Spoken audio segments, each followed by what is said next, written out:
The illustrious Jabba bids you welcome. I'm going to regret this. I'm Pete Mitchell. He's Peyton Jones. And this is the Church Planter Podcast, brought to you by Church Planter Magazine.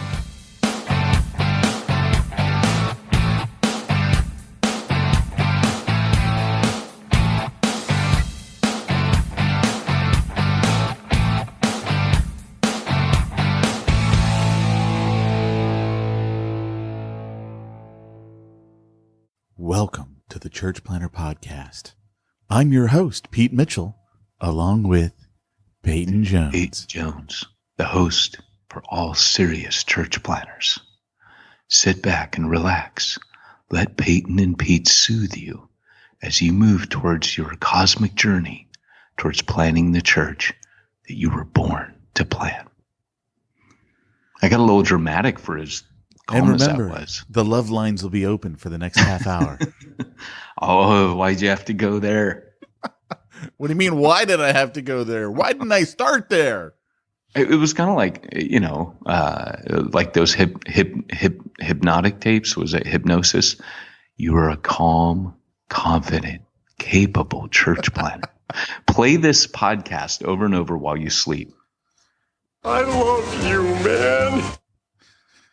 So, welcome, Church Planter. And if this is your first time here, well, good for you. We're sorry. We're not. You're not winning any awards for showing up for a podcast. Just finish off your drive to work in peace.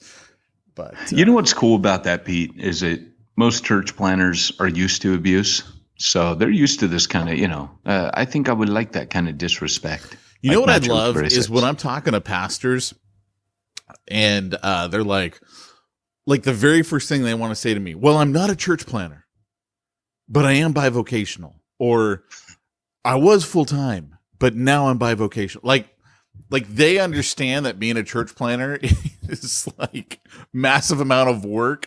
And they're like, look, I'm not a church planner. Like I got to come into something that was already established. Like they know right away that being a church planner is a lot more work than what they're doing. You're right. Well, that's the thing, man. Like, no doubt. Like it's tiring. I mean, there's times my wife and I look at each other and say, man, let's just ease into something that's already there and rebuild it, revitalization. And to be honest, that is a legit form of church planning for those of you that are like, oh no, like that's selling out or whatever. No, man, revitalization is there are dynamics that are similar, but yeah, man, when you have all that stuff, you got your 501c3, you got a bank account, you got insurance, there's a lot of work behind the scenes to set up. A lot.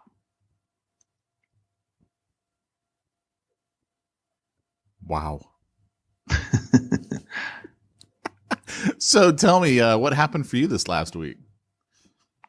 This week I am getting ready for my daughter's Dumbo party. Oh, nice. So, yeah, man. So I am landscaping like crazy. Funny enough, I get these things where like, it's good I'm married because God has to kind of teach me things sometimes through my wife. So like this week, I pull up my car to the house. I'm off. I'm landscaping. I'm doing all this stuff. Put a white picket fence up, put lights on it. It's pretty cool.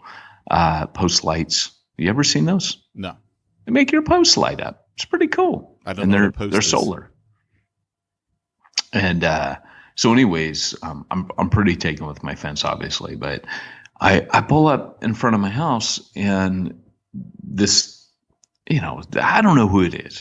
It's someone who walks up and down my street.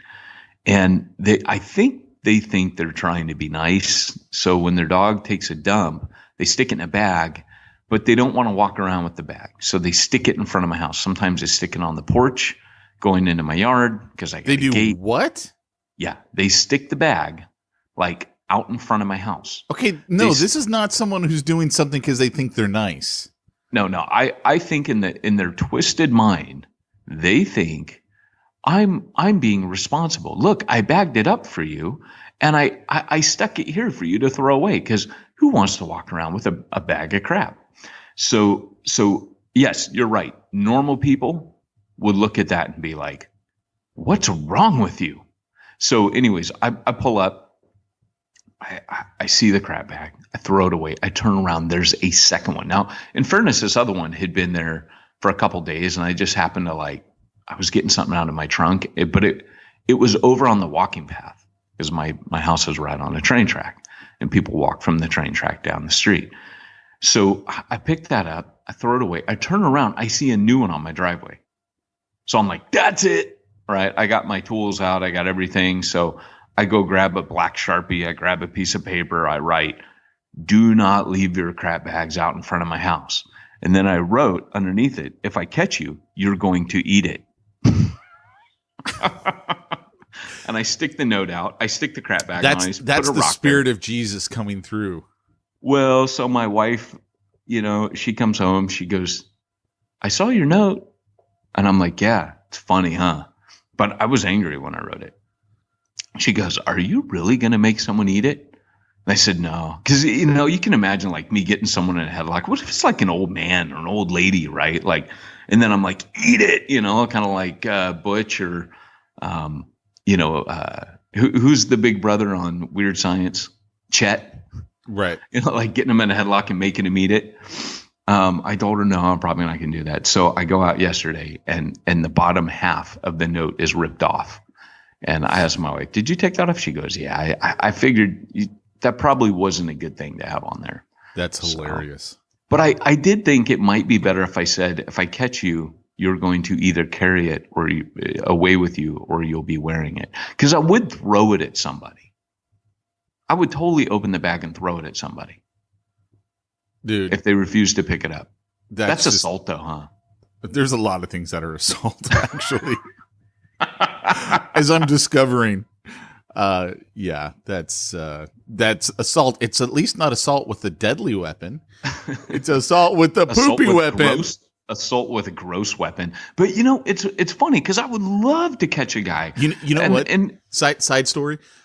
Someone put a great meme on Facebook, and they're like, it's a $325 fine if your dog poops in San Francisco and you don't pick it up, but it's free if you poop in San Francisco and don't pick it up. As a human? Yeah, because there's like I don't know if you've seen it, but San Francisco is littered with human feces all over the city. It's one of the nastiest things you can imagine. But yeah, so anyway, just thought I'd share that with you. That's funny, dude. So don't let your dog do it. You can do it, but not your dog. Well, that's good to know. I do live on the train tracks. There is a high possibility that a vagrant would come and do that in front of my house.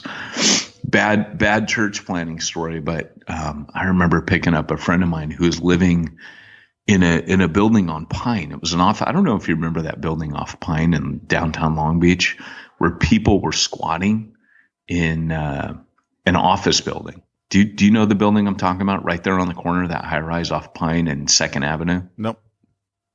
Well, I went to go pick a guy up, and he was struggling. He had drug issues and what have you. And another success story with Refuge. He came, he got clean, and he's happily married and clean off drugs and going to church and following God. So, success story, but it did come with a price tag. I went to go pick him up, and I did not realize my car. I ran over when I parked out in front of this place because obviously a lot of homeless people lived in it. I ran over human stuff. Nice. And, I've been a nurse for a long time. Sorry guys, this is gross, but welcome to the Church Planner Podcast, where we talk smack for a few minutes, but I'm an RN and I am a connoisseur and expert, if you will, on being able to examine feces. I was trained to do so. I can smell it, look at it, touch it, and know what's in it. Wow. I can pretty much tell you what disease. Why? Based on the smell. I swear. I it's one of the things you're trained to do because you're handling that, and you can tell, oh, this person, needs more of this, or this person, you learn what diseases are associated. Now, it was obvious it was a hepatitis, and it stank. My car stank. It stank in my car. Dude, seriously, why are we going down this path? because this is a church planning. No, it is an injury. It is combat. We are dealing with church planners who are in the middle of Orange County in like Huntington Beach, not in Long Beach. It's a world of difference. And I had to go to the car wash like immediately, and like it was on my tires, which meant it was all over my car. It was bad. I am literally sick to my stomach. Like, seriously, knock it off. I'm sorry I went down this path. I'm sorry. I challenge our church planners. I'm sorry. Don't you understand? Stop. No, but I'm just issuing a challenge. Stop. Top the story, church planner. Top it. So, now that the trauma is done, it was traumatic for me. You seen Avengers this weekend? No, have you? No, I said, are you? It's Thursday. Well, it comes out today. I would have thought you'd be there. Like, no, I'm going to see it tonight. It doesn't come out until tonight. They're throwing 24-hour showings and double the popcorn, batten down the hatches. 24-hour showings in some theaters. Yeah, I'm going to the 6:00 showing. Tonight, yeah. I got a front row seat because that was all that was left. It was a front row. Really? Oh, yeah, I'm going to be like, I mean, what else? I'm excited about that, but the problem is I did not see Captain Marvel, and I really wanted to. And I understand she's kind of a key to the whole thing. So I feel kind of stupid if I go to see this and haven't seen Captain Marvel. Is that still in the theaters? Yeah, that one just came out last month. So yeah. So I'd love to see a doubleheader, like go see Captain Marvel immediately followed by Infinity War. That'd be rad. That would be 5 hours worth of movies, and I think that would be a bit much. Hey man, I can do it, especially because they give you like you buy that giant popcorn, and they let you refill it. And I'm telling you, dude, I can down an entire bucket of popcorn by myself, and if I'm pushing it, I could eat about half of the second. That's one of my favorite foods is popcorn. Yeah, I am. I'm like good with a small. I'm like, that's plenty of popcorn. Yeah, we went to the movies. We went and saw Blade Runner. Remember that? And one of the worst movies ever. Yes. Oh, you didn't like it? No. Wait. Here, let me reenact Blade Runner for you.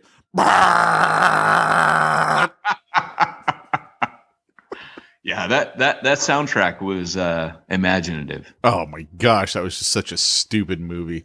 Like, I've tried to rewatch it when it comes on TV, and I'm like, I can't do this. I mean, I get like through 5 minutes of it, and I'm like, this is just horrid. I actually liked it. I don't know why. Of course you did. You and I are night and day when it comes to movies. Like, I literally don't know how we became friends. Like, the more I think about it, I'm like, I don't know how this happened. How did it happen? Where did it come from? It was a miracle. It was Jesus. Considering it really was Jesus. How much I like cuddling my friends and how little you like cuddling your friends. No bueno. I mean, all I want every once in a while, P, is just a little cuddle. Dude, this guy, I don't remember if he was my Spanish teacher or not. I had many Spanish teachers in college, but he taught Spanish at my college, and we're Facebook friends. And I haven't talked to him in probably 20 years. And all of a sudden he comes on my Facebook page and he's like, I still have a Spanish test for you. That's funny. He just drops that one in there. And I'm like, no bueno. Yeah. Oh, man. I tell you. Well, dude, should we hop into today's topic? Oh, so we're doing the abbreviated smack talk. Well, that'll make. Look, I mean, before we get into smack talk, be honest. What'd you think of the picture I stuck up on Facebook of all of our reviews? Oh my gosh, dude, that was so. I was laughing my head off the next day telling Andrew about it. Oh my gosh, dude, was that not classic? It was great. So for everyone who didn't see it, iTunes puts out this page that apparently you can click on it. It shows all your reviews and what people have written up. And so they're all 5-star reviews except for 3.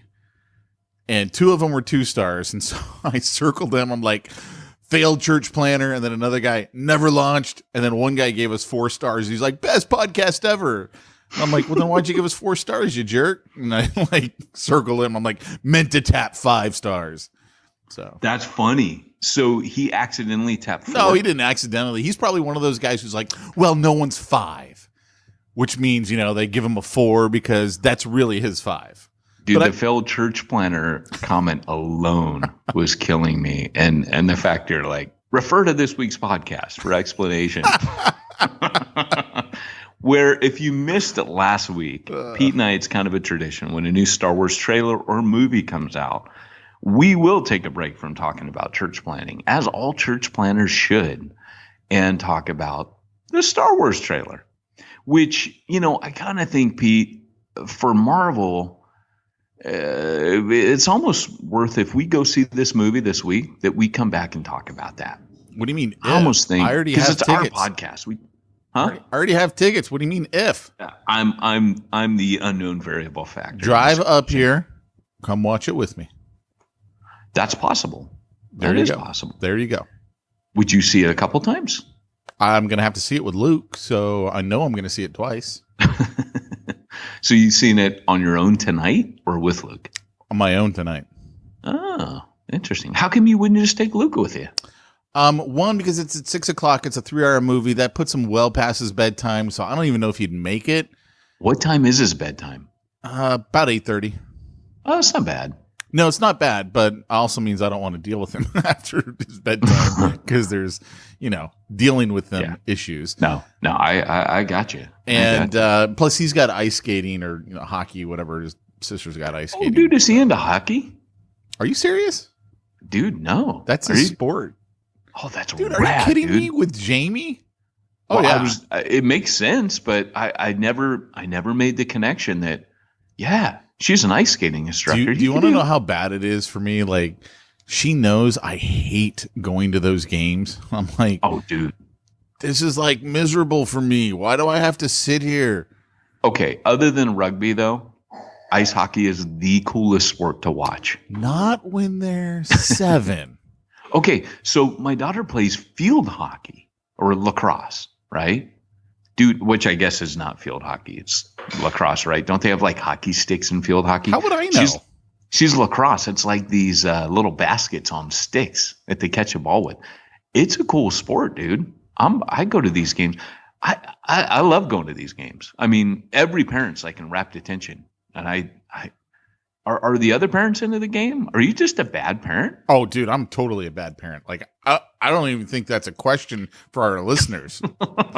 Like, because I'm telling you, when I go into this zone when I go to Liberty's game, it's like I'm all about that game. I'm like, I know all the kids' names. It's like, get it, Piper, go for that. Come on, blah, blah. Although I'm not the parent that yells. Like, I still think that's lame.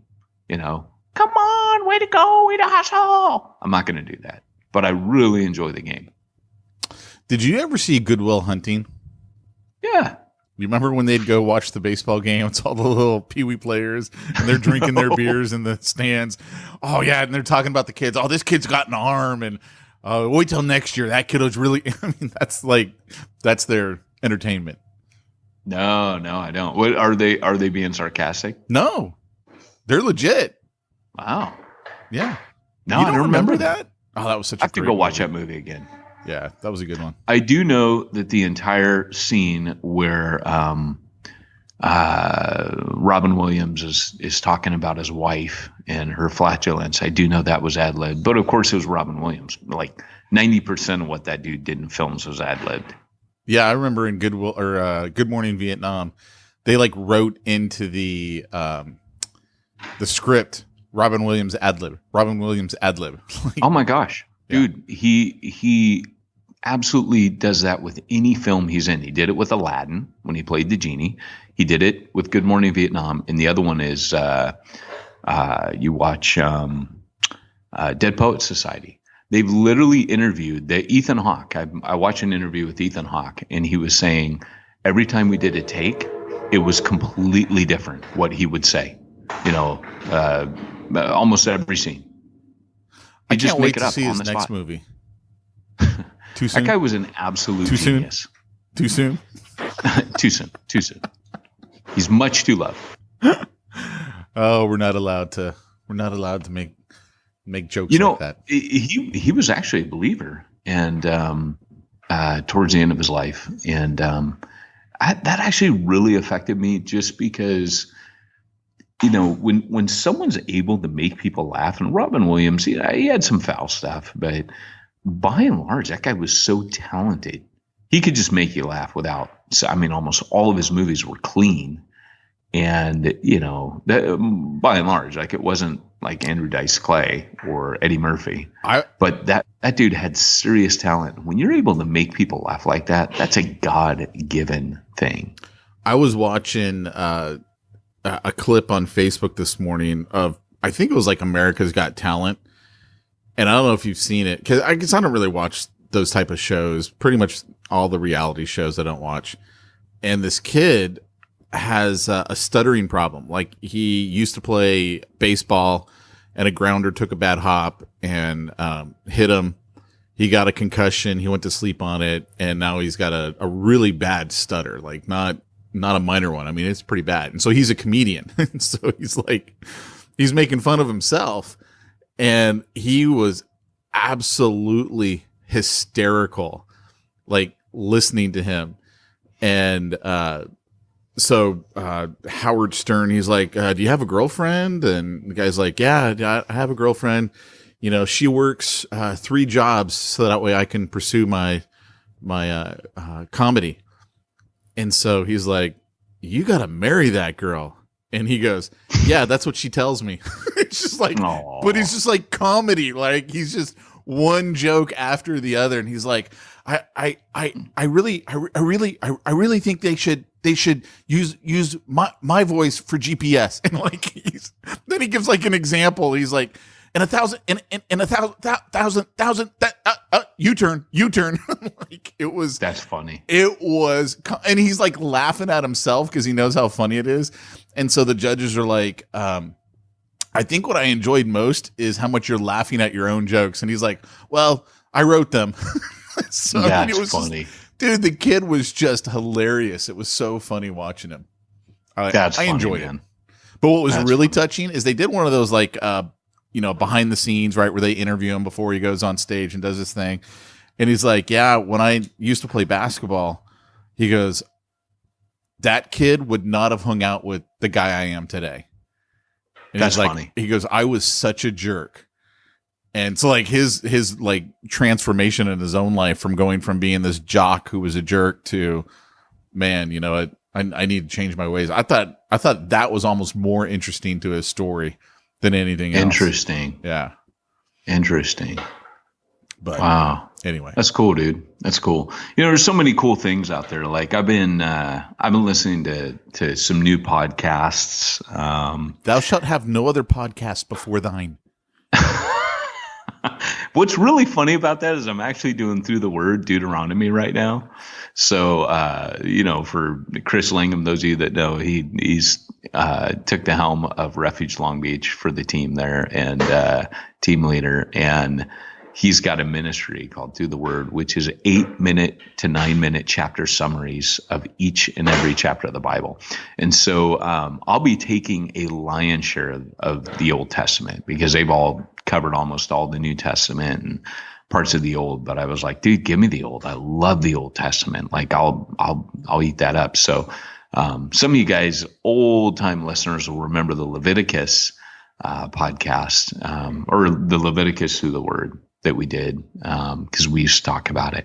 But Deuteronomy, dude, I am absolutely loving that. And that's a big deal, dude. That whole no other gods, idolatries. And oh, yeah. Kind of that is the major one that God keeps coming back to, going, look, I can almost handle it. It's kind of like when you're married and, your spouse, I can handle all of your quirks and all your weird things and all the ways you let me down, but do not cheat on me. It's very much like a marriage when you're when you're reading through it. It's amazing. So, speaking of other podcasts that we should not have before Pete, I'm just priming the pump here. I have another podcast in the works. I'm about 5 episodes in recording. It is called Ministry Ninja. I'm just wetting your whistle. Don't blow yet. Don't carry the tune yet, because it's not on It's not on iTunes yet, but it will be up there in about a week or so, and I will let you know when it's up. After that, the Through the Word podcast will be. And I would just like to point out that all of those fuddy-duddies who are like, you guys aren't serious on this podcast like you are on Hardcore. You finally get to have a full half hour of Peyton Jones again without Pete. So go over there and listen to that podcast. Well, no. I mean, it's the same. Like, we screw around on there too. Like, of course. Oh, who's your host? You have another host before me? Well, I have my wife, and then it's the two of you. I have Barry. Oh, well, we know it's not going to last then. But the British accent, the British accent, dude. It's so funny, Jamie. No, he's really good on there. I'm only teasing. We pick on Barry nonstop, but he's actually really good on it. Jamie knows that we'll be watching TV and I'll be like, I can't stand that accent. She's like, what accents do you not like? I go, pretty much all of them. Anybody who's got an accent, I can't stand it. Like, just be quiet. Barry, actually, I don't think he's got a thick accent by any means. Like, he doesn't have an accent to me. Well, what's funny about Barry is his accent. Those of you that don't know, he got saved at the church plant, Pillar, and was a part of another church in plant, Wales. Rest Bay. Yeah, he was part of another church plant. And then he did his own thing in a coffee shop. But prior to that, he came and interned in Long Beach. And so he's now back at Pillar. He's probably going to launch out with Melissa, who's Ruben's. I mean, this isn't a whole like incestuous thing. Everybody's connected. But he, you're not supposed to use that term when you're talking about marriage. I'm just saying. Metaphorically incestuous, shall I say? Much better. Yeah, still, much better. Just stay away from that term at all. Sounds fine when you say it like that. Stay away from that term at all when you're talking familial relations. I'm just yes, indeed. And so what's funny about Barry is the more he was in America, the less Welsh he sounded. But he is in the heart of Welsh speaking Wales, so in his community, everybody speaks Welsh as first language. So right now, if you heard him, that's got to suck for Melissa then. Well, dude, when you move to Wales, like you fall in love with that culture. You want all of it. No, I get that, but she doesn't speak Welsh. Well, everybody's bilingual. So, they're very anglicized, and yet I think she can speak very English, I think, right? Because she doesn't speak Spanish. No. So I lived for 3 years in a collegiate town. The third oldest university in the UK was in the one of the towns I was in. And that's where I was a firefighter. And I'd be on the fire truck and all these guys would be speaking Welsh. And, after I was a firefighter 3.5 years, I'd say my third year, I was making out most of the conversation. I couldn't speak it fluently, but I could make out a lot of what they said. So I'm just saying that I think it's tough in the sense that anytime you go to another country, it's tough. Like that's where you're going to be living. But then to go to another country and you don't speak the primary language that everyone else around you is speaking, you kind of feel like you can feel alone. I'm not saying she does. Obviously, I have no idea, but oh, dude, you're dead on. I'm just saying that's got to be rough. It is, but if you knew the family that she's like, Barry's family is amazing. I used to work with his dad. With that family, I will guarantee you she became an instant daughter. And the Welsh are so welcoming that you just never met. I tell people they're the Hawaiians of the world. They're hospitable. It's just you're accepted. You're one of them. So they're an amazing people. Can't speak highly enough of the Welsh. Did you just say they're like the Hawaiians? Yeah, dude. You know how like you go to Hawaii and they're like they come out to the plane and meet you with a lei and they come in their grass skirts and do the hula dance for you. Pineapple in Wales? Because that's enough to get me to go visit. Well, dude, we should get into our topic. Great Scott! It's time for this week's topic. Let's get down to the nitty-gritty. Okay, so the topic today is what you should do before anything else. And really what we're talking about is the rhythm of prayer, because I do a lot of church planner training, and we train guys on calling and character and what have you. We don't, and when I say we, this is, I was working with North American Mission Board, and the training was really good. But I often find that when I actually come to church plant, what I do on the ground looks very different than a lot of church planner training. So one of the first things that I've got to do, and this started back when Andrew and I first started planting. I remember we would just go out in the field and we would pray. And we'd just be on our walk. We walked a lot, and we would just stop in this field as we're coming back up to our housing tract.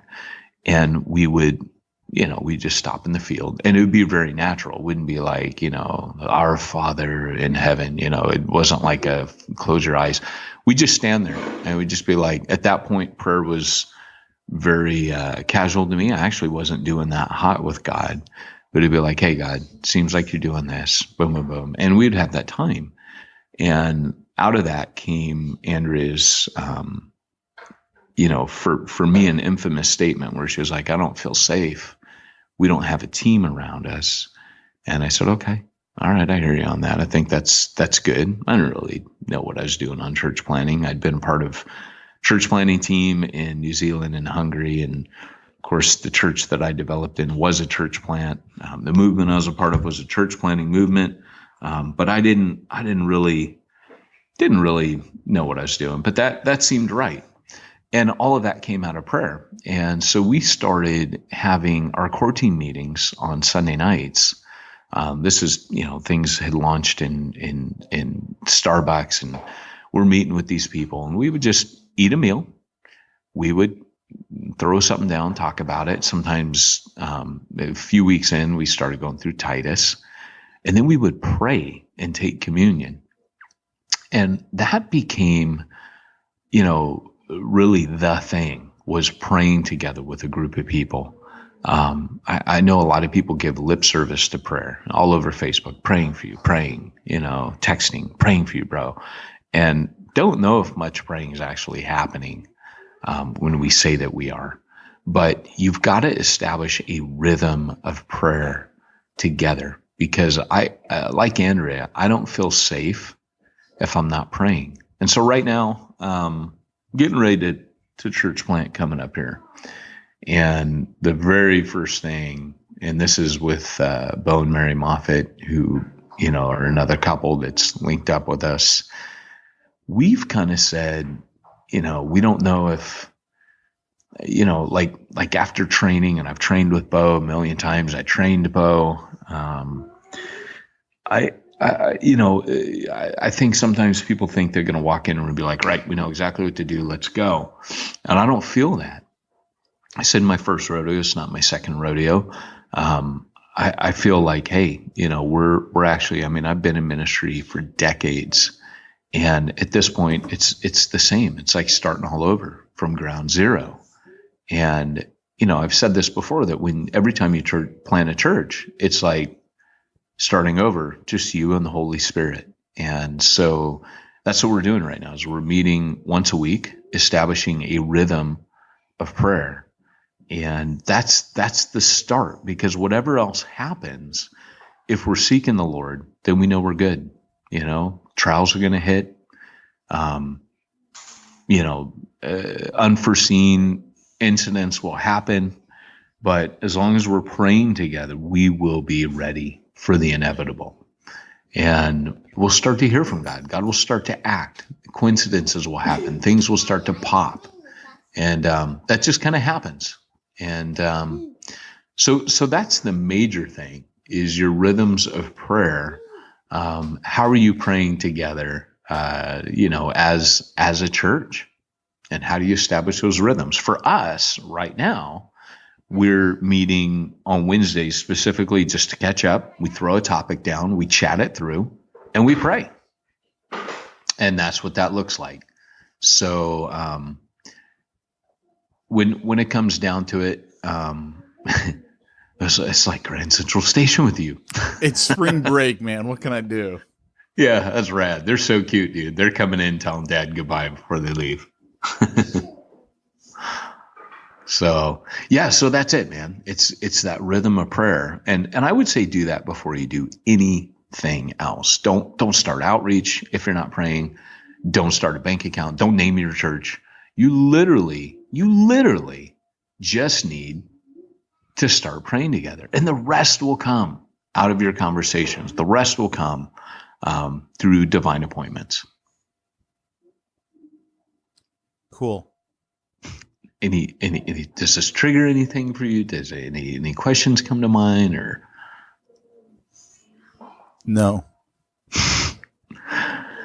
Oh, Pete Mitchell. So one of the things that has kind of been interesting to me is, and this will kind of frame this a bit and put it into perspective. One of the things that Will Mancini did was he put together a diagram called Church. He's got a book called Church Unique. And he talks about something called your kingdom concept. Now, we've talked about this on the podcast before. The kingdom concept is how your church finds its sweet spot.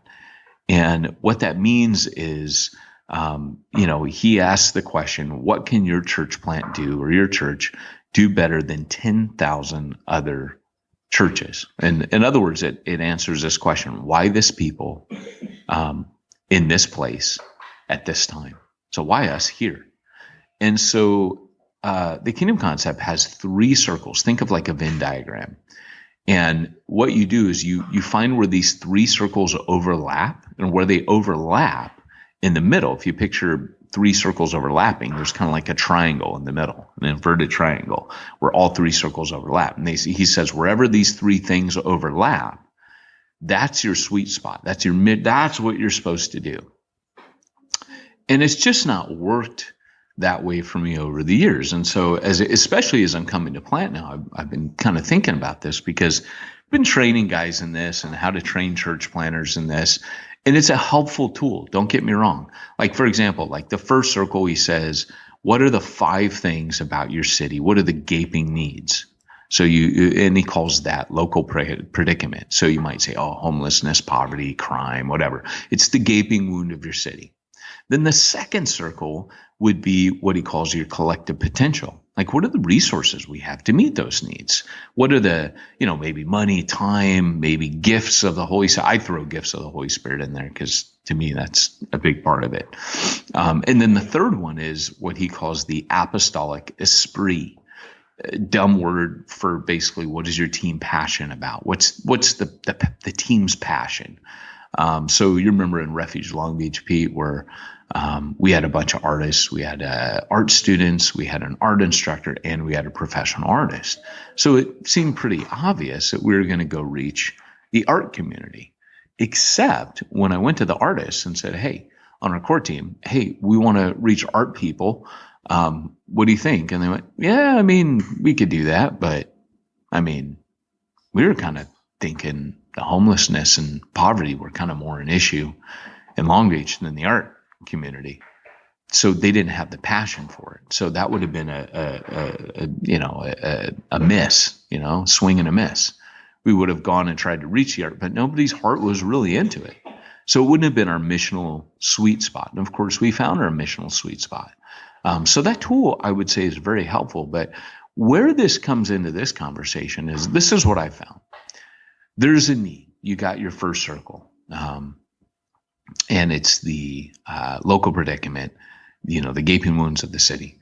Then you have your spiritual gifts. So I literally don't look at money. I don't look at resources. I look at what are the gifts, the spiritual gifts, which I would say is a more first century approach to it. Because almost everything that the apostles did, at times was done bivocationally, and they made their own money, and they, whatever. But then the third circle I call divine opportunity. And the reason why is because when I align the needs with gifts, I know what my mission is just through those 2 circles. If the spiritual gifts of the majority of us are aligned with one of those needs in that first circle, I know what I'm going to do. But then as I get on mission, there's something that overrides and trumps everything else. And it's where a giant door of opportunity swings wide open and divine opportunity happens. So let's say, I end up going to, someone in our, I'm Refuge Long Beach, case in point.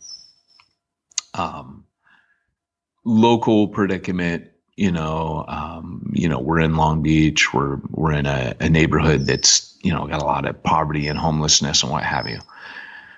There's a Starbucks across the street, and I know that my people, I've trained them evangelistically, and that we can reach lost people because the gift set that we have as a church in the DNA is such that if you put us around lost people, they're going to get saved. So I say to the team as I'm on my way out, hey guys, let's do something for Christmas. And they go, cool, what should we do? And I'm like, I don't care what you do. I don't know if you remember this. I'm on my way out. I said, I don't care what you do. Just do something. Because I knew, hardwired into it, that at the end of it, no matter what they did, if they did something, the Holy Spirit would meet them en route. Right? Whenever you're doing evangelism, you see this throughout the New Testament, where Paul just puts himself on mission and divine opportunities open up. So I don't think it's something that in a dark room, me and the team can figure out what our missional sweet spot is based on 3 circles. I think what happens is you align the spiritual gifts in the room to the needs in the city, you get busy on mission, and God might, completely surprise you. Where a door shuts, he opens a window. So suddenly your whole team gets diverted, just like Paul on mission, multiple times in the New Testament, where something unexpected happened, a riot broke out or whatever, and it became a divine opportunity. He gets handcuffed to the Praetorian Guard in Philippians, and he says, but the gospel's gone throughout the whole Praetorian Guard. How else would Paul have ever gotten the gospel into Caesar's household through the Praetorian Guard? How could he ever done that unless a divine opportunity opened up in the form of his arrest? So once you're on mission, God kind of takes over and opens up these kind of side hustles, as it were, And so with Refuge Long Beach, that's exactly what happened with the Christmas story. Was I made one of our ministers and training planners and training, go to Starbucks and talk to them about, hey, what are you guys doing for, are you doing any social conscious thing, any charity in the area? Do you want to partner with us? We're going to do this. And Starbucks like, yeah, no, we already have our charity, but if you have one, we'll partner with you and we'll do 2. Well, no sooner than that happens, we get in touch with and this was a divine opportunity. I mean, this was just someone had a conversation and basically they said, hey, we got a women's children's shelter. And that has resulted in probably 20 to 30 salvations. And now that women and children's shelter spans 2 churches, Refuge Long Beach and the Garden, because they're a block from the Garden. And they didn't know it. So now all these women are going to church. They're going to 2 separate churches. And it's created, it's been amazing for the women's children's shelter, which was Christian. But not all the ladies there were Christian. It's led to mass conversions. And again, it was a divine opportunity. And it came unexpected. And so this is what I'm saying. Before you do anything else, be on your face before God, asking him to turn up and do the unexpected. What does it look like when you say be on your face before God? What does that look like leading up to are you talking about leading up to your launch? Or are you talking about like rhythms of prayer that start before your launch and continue afterwards. And that's a really good question, because what would happen is I would meet with any of the elders. I would meet with them. It didn't matter if it was on the phone. So like with Charlie and I, he and I were on the phone almost every day, but we would pray regularly on the phone, right?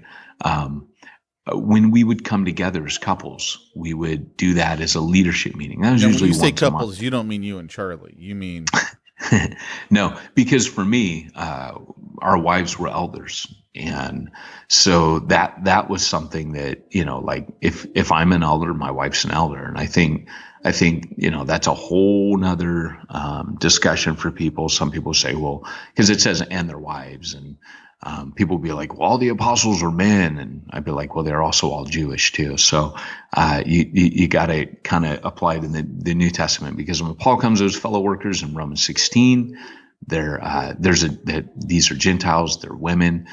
He calls them my fellow workers. So these were women in ministry. So I'm not, I know this isn't that conversation right now, but the one verse in Timothy that people use, you tie that back to Jezebel, where she was, a solo leader. So when he says teaching and having authority over a man, as soon as you go team leadership, you knock that problem out. But that's a whole nother podcast. And we've covered that before. But anyways, so just as a bit of a background, because some people will balk. Well, yes, women. He says the wives also, and they also have.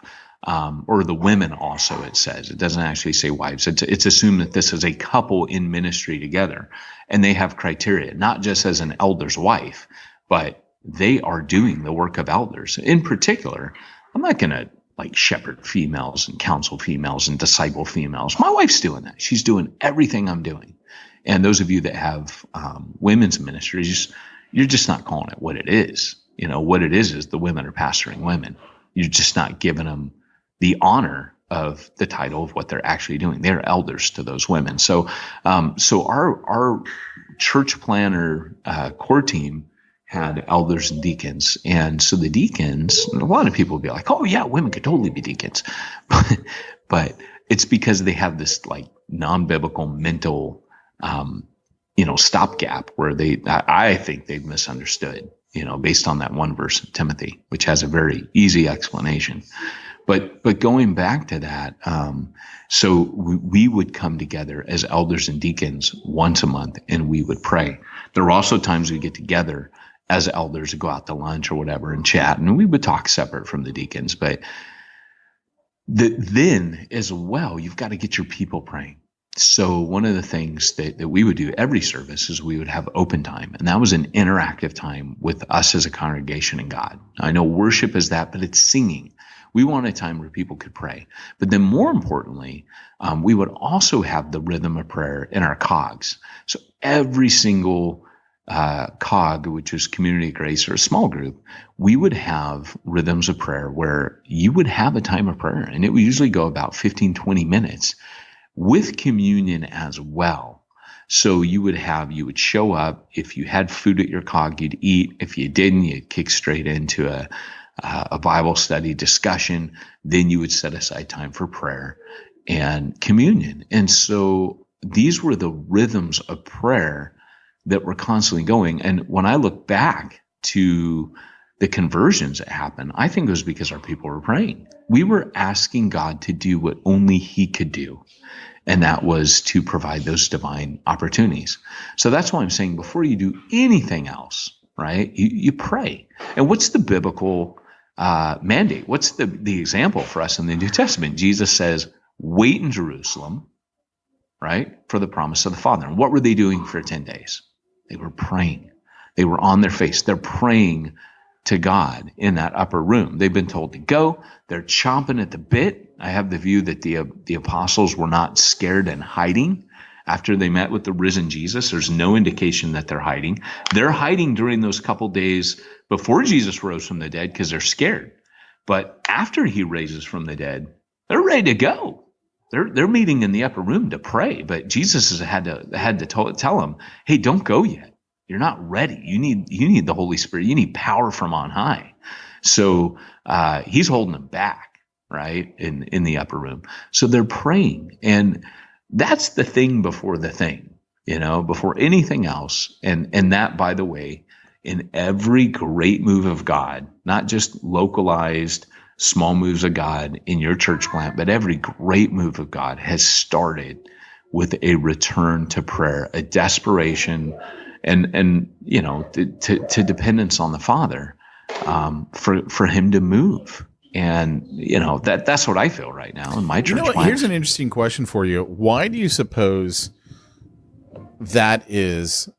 and I got to be careful how I say this, but no, I got you. I've never heard said it was because people started, they were really reading the Bible, right? Like, I'm not trying to dismiss the importance of spending time in God's word. Yeah. But it's the prayer part where it's like this sort of stuff starts from. Yeah. Why do you suppose that over reading the Bible? Is it because it's our communication to God? I mean, yeah, because when your prayer is like you can read the Bible and it can be intellectual, and it can. Now, I don't think it normally is. I think normally when you get into the Bible, it starts creating an appetite for prayer. You start like, for me, like just doing this through the word thing. Just in all honesty, it has reignited my walk with God in a way. I was just telling Andrea, I was just saying to her, after being out of pastoral ministry, laboring in the word and doctrine for a few years now, because that's what you're doing. You're prepping sermons, you're constantly in the word. I'm not there anymore. For the last 3 years, as I'm getting ready, I'll be back in that. But oh my gosh, I told Andrea, this through the word thing has I feel like it's just reconnected me with God, because this is who I am. This is who I've always been. This is where because I'm deeply studying. I'm not just reading a chapter in the morning. I'm not just I'm doing a deep dive. And I just feel like, I'm like, oh, hey, God, there you are. I need that kind of intense study to grow. God speaks to me through that. And it's reigniting I feel like I'm reacquainted with God in a way I haven't been in a while. And yet, if I just do that and don't pray, prayer is the response of the soul. I would say it's like the breathing, it's the inhaling and exhaling. It's that two-way communion. It's your connector. Not that the word's not a connector. It fully is. That's the point I'm making. But when you pray, I think prayer is my best understanding of prayer is a confession of the soul that it needs God. Because I can read the word and not really taking everything before him and saying, God, I need you. And I really don't think often people pray until they're desperate. We know that in our life. That's true. Sure. Of course. I mean, we know that in our life, right? We start praying again when we get desperate about things. And I think prayer is that desperation. And the way I always look at it with revival is the church gets to a point or individuals get to a point where they're so desperate that they're like, God, I just can't do this without you. And in the Bible, you see that, people are desperate. Jacob is desperate. The night he wrestles with the angel, he's about to meet with Esau, on and on. You just see prayer as like a desperation. People pouring out their hearts, confessing, God, I got no hope. Like Daniel's prayer, it's a very Hebrew understanding of prayer. Like we've lost this, but that idea that there was a covenant. We're very individual. When we think about our walk with Jesus, it's like me and Jesus, me and him, it's like boyfriend and girlfriend. It's our love relationship. But, and I'm being a little bit sarcastic here, but to a Hebrew, there was a covenant. It wasn't you and Yahweh. It was Yahweh and your people. And so when the nation sinned, you repented on behalf of the nation because God made the covenant with your people, not with you individually. And so when you see Daniel pouring out, God, we have sinned, he's repented. Here's a guy that's he's righteous. There's no one on earth like him. Most righteous man on the face of the earth, the Bible tells us during his time. And yet he's repenting before God because of the broken covenant. And I think that is part of what happens during revival. That same thing kind of happens where people start meeting together for prayer, and there's this deep conviction of sin and repentance on behalf of the entire church. And that's what starts to permeate those prayer meetings. And when you start hearing of that, like if you study the history of revival, that's what happens. And God kind of localizes the effect on those individuals. Those are the ones that he's working through. And so prayer is and I think for church planners, we get desperate enough before we plant to where we actually start praying and asking God to do stuff. And, church planting is good for your soul. I mean, it really is. So when you're doing all this praying and stuff, so funny that you know right where I'm going. It never gets old. It's so bad, man. So bad. I don't have them as sponsors of my new podcast, and I'm gonna miss this. So when you're doing all this praying and stuff, who's helping you out with all the compliance and the bookkeeping and doing your website? Who's doing all that for you? Oh, Pete, it's Simplify Church, because they're like, hey man, we can't be doing that praying stuff. That's not our gig. You pray, we simplify. We'll handle the money. We should tell Josh, hey, we got you a new slogan. You do the praying, we do the money. No, it's we don't pray, we do the money. That's but no, Simplify Church, Pete. They handle all of my bookkeeping and administrative needs. They'll even give me a virtual assistant. They'll keep me IRS compliant. They'll help me fill out confusing government forms I don't know how to fill out. That's autobiographical. They'll do math for me, Pete. Wait, you're not a math pastor? No, in fact, that is their slogan. We exist for the non-math pastor. Yeah, man, they'll help you out. I love it. SimplifyChurch.com. Head on over there. Jinx, I was going to say that. Let me say it anyways. SimplifyChurch.com. Head on over there. Well, guys, this has been Peyton Jones and Pete Mitchell giving you the relaxing, serious church planner podcast for today's listener. Reminding you. Yeah, thank you. Thank you. Yeah, our actual tagline. Reminding you, if you want to reach the ones nobody's reaching, you need to go where nobody's going and do what nobody's doing. I'm not only the heckler president, I'm also a client. My next book is going to be called I Wish I Had Listened to Pete.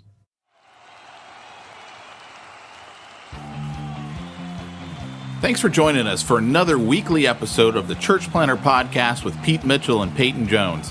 We'd love to hear your comments on this episode of the Church Planner Podcast.